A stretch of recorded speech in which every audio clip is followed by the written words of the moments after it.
শীতকাল আসলে কিন্তু বিভিন্ন জায়গায় বিভিন্ন রকমের মেলা হয় আর বাণিজ্য মেলা তো আছেই। তো চলেন আজকে আমরা একটু মেলা থেকে ঘুরে আসি। তো এই যে আমি কিন্তু টিকিট নিয়েই ফেললাম। এখন হচ্ছে বাণিজ্য মেলার ভিতরে ঢুকবো। এটার নাম ছিল জামদানি শিল্পপণ্য মেলা। তো ঢুকেই আমাদেরকে স্বাগতম করা হয়েছে ওই যে মানে কি বলে ওইটাকে ফুলে যে ওটা যাই হোক। তো তারপরে হচ্ছে গিয়ে আমরা এই যে দোকানের মধ্যে ঢুকলাম।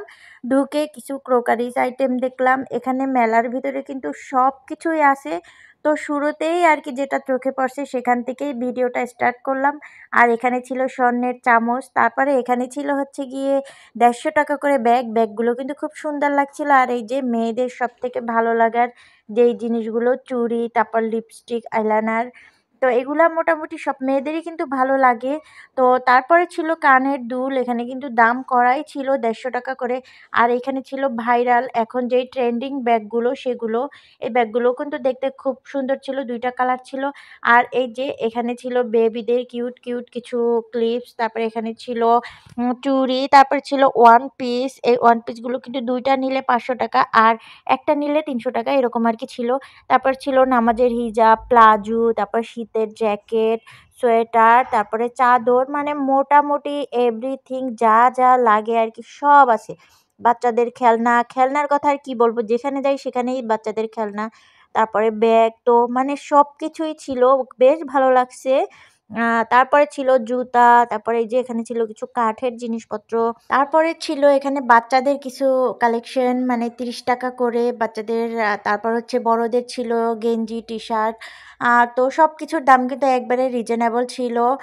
মানে আমার কাছে এই ব্যাপারটা বেশ ভালোই লাগছে যে এখান থেকে মানে দামগুলো লেখা ছিল যাতে বারবার করে দামাদামি করতে না হয়। তো এখানে ছিল কিছু ক্লিপস, তারপরে সুন্দর, সুন্দর হিজাব পিন, বাচ্চাদের ক্লিপস মানে সবগুলোই ইউনিক ছিল।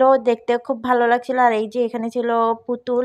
এই পুতুলটা দেখে তো আমার মেয়ে নিবেই নিবে মানে ওর মানে নিতেই হবে। আর এখানে ছিল ভাইরাল যেই আ ইয়াগুলো কাঁটাগুলো সেগুলো। তারপরে আমরা চলে আসলাম হচ্ছে গিয়ে এই নৌকাতে জয় বাংলায় উঠার জন্য। তো এই যে আমি হচ্ছে গিয়ে টিকিট নিয়ে দিলাম আর ওরা হচ্ছে গিয়ে দাঁড়ায় আছে মানে উঠার জন্য। তো আমার ভয় লাগতেছিল যে ও উঠে মানে কান্না-টান্না করবে নাকি। তো না মানে আমি ভয় পাইছি কিন্তু ও ভয় পায়নি। বেশ মানে সাহস ছিল। সাহস নিয়ে এটার মধ্যে উঠে মানে অনেকক্ষণ প্রায় ১০-১৫ মিনিটের মতো আরকি। তো ওরা দোল খাচ্ছিল আর আমি এদিক দিয়ে আবার একটু ভিডিও করতেছিলাম। তো এই জায়গাগুলো কিন্তু বেশ ভালো লাগছে। দেখেন এই পয়েন্টটা কিন্তু খুব সুন্দর। তো আমি ভিডিও করতে, করতে হচ্ছে গিয়ে ওরা আরকি ওই নৌকাতে দোল খাচ্ছে। তো দোল খাওয়া শেষ হইলে আমি গিয়ে আরকি ওদেরকে নামাবো। তো আমার মানে খুব একটা মানে ইয়া লাগছিল যে আল্লাহ ও উঠে আবার কেমন না কেমন করে, কান্না-টান্না করবে নাকি? তো না দেখতেছি যে খুব হাসি খুশি ভাবেই বের হচ্ছে। কেমন লাগছে? তোমার কেমন লাগছে বাবা? তো দেখেন কত পিচ্চি, পিচ্চি ২ টা। তো ওদের তো রিঅ্যাকশন শুনলেনই। তো শুধু মানে ঘোরাফেরা করলে তো হবে না, একটু খাওয়া-দাওয়াও তো করতে হবে। তো এই যে আমরা চলে আসলাম ফুচকা খাওয়ার জন্য। তো এখন ফুচকা খাবো। আপনারা ভিডিওটা দেখছেন মনোযোগ সহকারে তো সেজন্য ধন্যবাদ।